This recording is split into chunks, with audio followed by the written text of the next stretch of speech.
हम सभी को पता है कि बिहार की धरती अपने आप में एक पावरफुल और रिचेस्ट हिस्ट्री कैरी करती है। अब चाहे वो नालंदा यूनिवर्सिटी हो जहाँ पर लोग विदेशों से पढ़ने आया करते थे, और आज बिहार की हालत ये हो चुकी है कि लोग चंद पैसों के लिए बिहार से बाहर जाना उनकी मजबूरी बन चुकी है।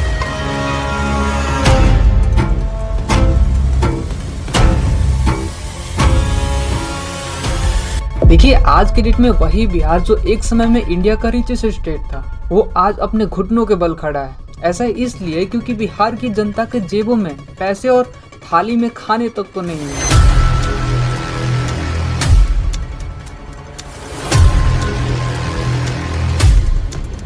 और शायद यही वो वजह है जिसके चलते 100 में से 26 लोग आज तक बिहार में गरीबी की मार झेल रहे हैं। देखिए, इंडिया में कई ऐसे स्टेट हैं जिनको सड़कों पर बिठा के रखा जाता है, लेकिन बिहार पर क्यों 5 साल में सिर्फ नजरें एक ही बार जाती है? आखिर असल प्रॉब्लम कौन है? क्या कुर्सी पर बैठे वो व्हाइट शर्ट में कार्टून, या फिर जमीन पर बैठी जनता जो अपनी हक की लड़ाई लड़ रही है? देखिए, एक साल में संडे न जाने कितनी बार आ जाते हैं, लेकिन सूर्य ग्रहण की तरह 5 सालों में आप लोग सिर्फ एक ही बार क्यों चमकते हो? देखिए, जब तक जनता सोई है ना, तभी तक आप लोग अमीर हो, वरना हमारे इतिहास के पन्नों में ये भी लिखा गया है कि जब हक मांगने से ना मिले तो छीन लो।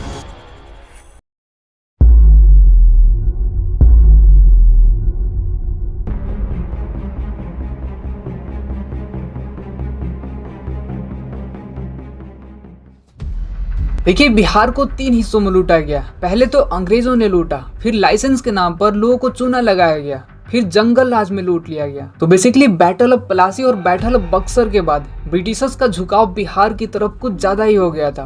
और काफी जद्दोजहद के बाद 1765 में जैसे ही इन लोगों को टैक्स कलेक्ट करने का अधिकार मिला, वैसे ही इन लोगों ने अपना रौब जमाना शुरू कर दिया। पहले तो इन लोगों ने जमीन का टैक्स जो कि 10% से बढ़ाकर डायरेक्टली 15% कर दिया।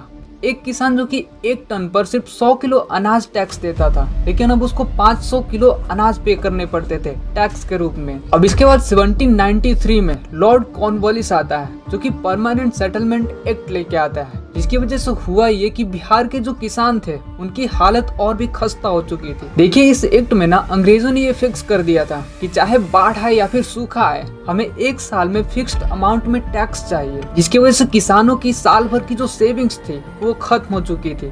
ऊपर से कर्ज के बोझ के तले और दबते जा रहे थे। और ये अंग्रेज इतने खतरनाक थे ना कि ये यहीं पर नहीं रुकते हैं। ये लोग किसानों से जबरदस्ती नील वगैरह की खेती करवाते थे, जिससे जमीन जो है वो और दिन पर दिन बंजर होने लगी, और इसकी दुगनी कीमत किसानों को चुकानी पड़ रही थी। देखिए, अंग्रेजों की नीयत इतनी साफ थी ना कि जब बंगाल में भूखमरी आई, जिसके चलते 1 करोड़ लोग मारे गए, लेकिन उनको मदद करने के बजाय उन लोगों ने टैक्स को और दुगना बढ़ा दिया। इसके साथ जमीन जो था उसके मालिक खुद ही किसान हुआ करते थे, लेकिन अब वो जमीन जमींदारों के हाथ में जा चुकी थी। किसान एक चंद पैसों के लिए उनके अंडर काम करने लगे थे। इनफैक्ट अंग्रेजों ने बिहार में बनी चीजों के ऊपर कस्टम ड्यूटी इतना बढ़ा दिया कि लोगों ने बिहार की जो बनी चीजें हैं उसको खरीदना ही बंद कर दिया। और ऐसा कर करके नमक से लेकर कपड़े तक सारी चीजों का कंट्रोल ब्रिटिशर्स अपने हाथ में ले चुके थे। और नतीजा ये होता है कि खाने के लिए अनाज तक नहीं था, बिजनेसमैन के हाथों में पैसे तक नहीं थे, और उधर अंग्रेज आराम से कुर्सी पर बैठकर ऐश कर रहे थे।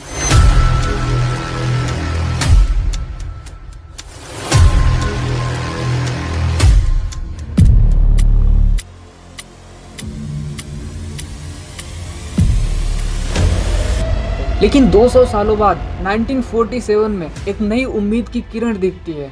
अब लाल शर्ट की जगह व्हाइट शर्ट वाले पावर में आ चुके थे, जिसकी वजह से लोगों को लगा कि बिहार जिसके पास आयरन, कोल, मिनरल्स, ये सारे नेचुरल रिसोर्सेज के भंडार हैं, फिर से वो एक रिच और पावरफुल स्टेट बन जाएगा।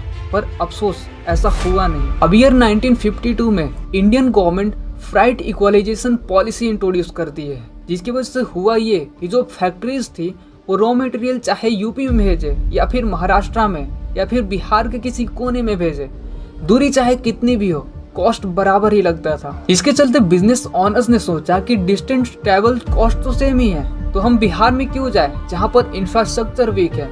उसकी जगह क्यों ना हम एक ऐसी जगह पर जाएं जहाँ पर इंफ्रास्ट्रक्चर भी अच्छी हो, क्योंकि कॉस्ट तो सेम ही लगना है। अब इसका रिजल्ट आगे हुआ ये कि बिहार सिर्फ एक रिसोर्स सप्लायर बन के रह गया, और ये पॉलिसी आने वाले 40 सालों तक चलती है, जिसके चलते महाराष्ट्र, गुजरात, तमिलनाडु ये सारे इंडस्ट्रियल पावर हाउस बन चुके थे। पिछले 200 सालों से बिहार को एक के बाद एक्सप्लॉइट किया जा रहा था, लेकिन अब 2000 में बिहार को एक और बड़ा झटका लगता है जब बिहार झारखंड अलग हो जाते हैं, जिसकी वजह से बिहार में जो भी नेचुरल रिसोर्सेज थे, जो भी बची खुची कुछ फैक्ट्रियां थी, वो सारे झारखंड में चली जाती है, जिसकी वजह से बिहार की जो फाइनेंशियल कंडीशन थी वो बद से बदतर हो चुकी थी। एजुकेशन, इंफ्रास्ट्रक्चर, इसकी हालत तो और खराब हो चुकी थी। देखिए, जब जेब में पैसे ना हो और बैग में किताबें ना हो, थाली में खाने को खाना ना हो, तब क्राइम अपने पीक पर जाती है और यहीं से शुरुआत होती है जंगल राज की। क्या किया है जंगल राज वालों ने?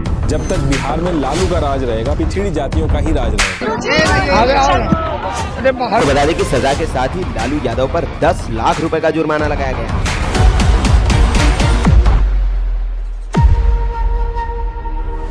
देखिए, अब 1990 में लालू यादव सीएम बनते हैं। अब इनके पावर में आते ही लॉ एंड ऑर्डर की धज्जियां उड़ चुकी थी।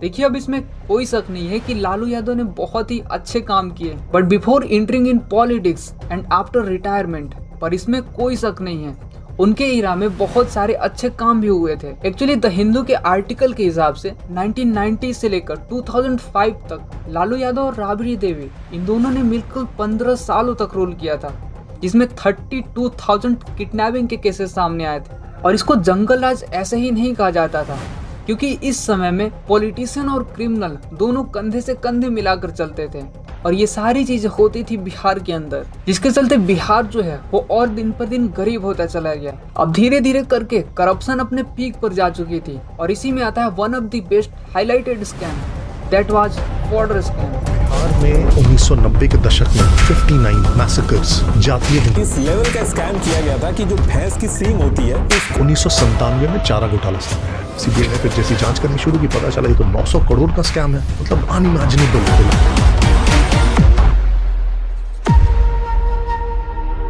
देखिए, लालू यादव ने सोशल जस्टिस के नाम पर पॉलिटिक्स किया, बैकवर्ड क्लास को अपलिफ्ट करने का काम भी बहुत ही अच्छी तरीके से किया, लेकिन धीरे धीरे सिस्टम के अंदर गुंडागर्दी, करप्शन, नेपोटिज्म ये सारे अपने पीक पर जा चुके थे, जिसकी वजह से जो टेंडर, इलेक्शंस होते थे, उसको गन और मसल पावर, रंगदारी दिखा के मैनिपुलेट किया जाता था। और उस समय गवर्नमेंट ऑफिसेस की हालत इतनी खराब थी कि सिर्फ एक फाइल को क्लियर करने में कई महीनों लग जाते थे। एजुकेशन, इंफ्रास्ट्रक्चर, हेल्थ केयर, ये सारे पैसे तो आते थे, पर पॉलिटिशियन और ऑफिसर्स के जेब में आते थे। और देखिए, अभी जो लोग समझते हैं ना कि बिहार में लोग ऐसे क्यों होते हैं, उनमें तो सिविक सेंस नहीं होता है। देखिए, उनकी ये मजबूरी शो करती है, क्योंकि आपके जेब में जैसे जैसे पैसा आता है, आपका रुतबा, स्टेटस, रहन सहन, ये सारी चीजें धीरे धीरे बदलने लगती है। पर अच्छी बात यह है कि पिछले 20 सालों में इंफ्रास्ट्रक्चर, हेल्थ केयर, एजुकेशन, इन सारी चीजों पर गवर्नमेंट ने थोड़ा सा फोकस जरूर किया है, लेकिन अभी भी इसको रफ्तार देने की जरूरत है। और इंसान को पैसे अमीर नहीं बनाते हैं, उसकी सोच उसको अमीर बनाती है। Thank you. अगर आप इसी तरह की वीडियो देखना चाहते हैं तो हमारे चैनल को सब्सक्राइब करके वीडियो को लाइक जरूर कीजिएगा। Thank you. मिलते हैं अगली वीडियो में।